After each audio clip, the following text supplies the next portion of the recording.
All right, history friends, these are the 25.4 notes. So go ahead and make sure that you have your notes packets out and opened to 25.4. This is our last section in the notes packet. I'll give you a second to get them ready.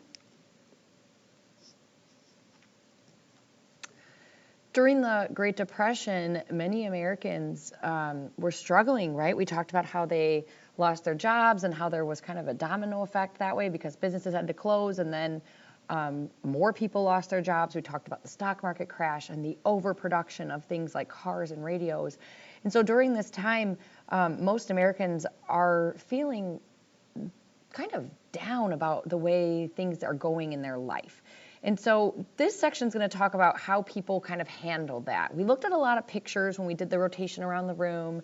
And so we saw that many people were actually living in those Hoovervilles, and they were living in tents, and they were leaving their farms and moving to California. But there was a lot of other people who actually did stay home during this time, and they did not move. And so I want to talk about how people got through the Great Depression time today using movies and also creating heroes during this time period. So our first slide is about the movies. Ginger Rogers and Fred Astaire are both very famous dancers. People are going to enjoy watching them dance and perform. That's going to make them feel better.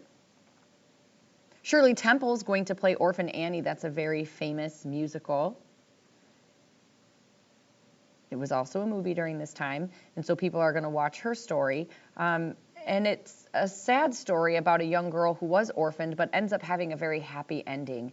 And so that's something that we see as a bit of a theme during this time, during the movies of the Great Depression, that there's a sad storyline, but then there's this happy ending. And so Americans are going to watch these and hope for themselves that the Great Depression is going to end and that things will also get better for them. How about The Wizard of Oz? I'm sure many of you have watched that movie. That was produced in 1939, so about 10 years after the Great Depression had started, so 10 years of Americans facing economic hardships. And that song that's so famous from The Wizard of Oz is Somewhere Over the Rainbow, and it talks about how somewhere over the rainbow skies are blue. And so again, that theme of things can get better, things will get better. We just have to have hope, and we have to continue working towards a better future.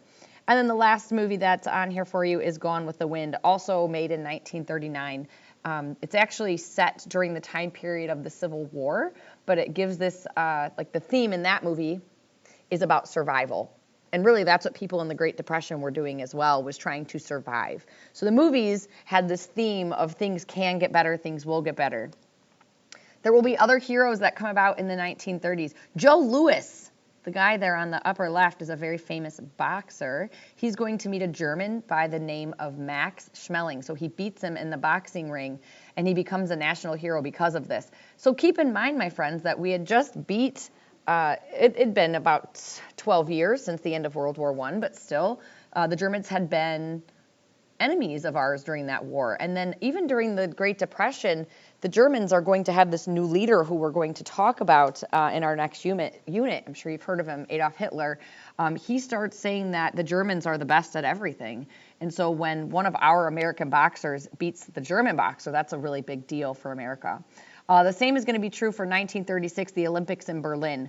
Berlin is in Germany. So again, Hitler and the Germans have this idea that they are better than the Americans, and that's not going to be the case. So we've got Jesse Owens, who's the man there running track in the upper right-hand corner. He wins 4 gold medals at these German Olympics where the Germans said they were supposedly the best. And so he defeats that idea of Hitler, who said that especially white Germans were better. So he's going to prove that very wrong. And so he becomes a hero of the Great Depression era. And then in 1928, so that's just 1 year before the stock market crashed, Amelia Earhart is the first female passenger on a plane. So that's a really big deal because remember, leading up to the 20s, women didn't have very many opportunities to work outside of the home.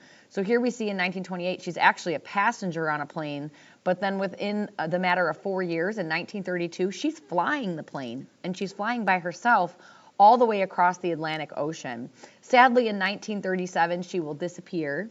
when she was attempting to fly around the world, but she is also a hero of this time period. So just a few. There were a bunch, but those are some of the big ones. Joe Louis, Jesse Owens, and Amelia Earhart. Our last slide for today is talking about how life is going to change here as we wrap up this unit in the 1930s. Something that we're very familiar with today is frozen foods. I'm sure all of us have a freezer, if not more than one freezer at our house, and it's full of things that we can microwave, we can put in the oven, things that are pretty quick. But prior to the invention of really the refrigerator and then the freezer, Americans didn't have a way to keep their food frozen. So they actually are going to rely on the help of the Native Americans who had been freezing their food for many, many years. Because they had lived off the land and they had realized that if you can keep the food frozen, then it can last longer. And so they're going to take these ideas and they're going to create a new set of food that now we see in the grocery store everywhere we go, the frozen food aisle. So this is the first time that people can actually have fruit and vegetables when they're out of season. Even fish and meat, things that we can freeze now, many years ago, you could only eat them if you could grow them and when they were in season. So this is going to be a change here at the end of this decade. People are, with their refrigerators now, upgrading, getting freezers with them as well. And it's going to change life for Americans forever because we still have these things today. All right, that's it for the notes, my friends. If you missed anything, feel free to go back. Thank you.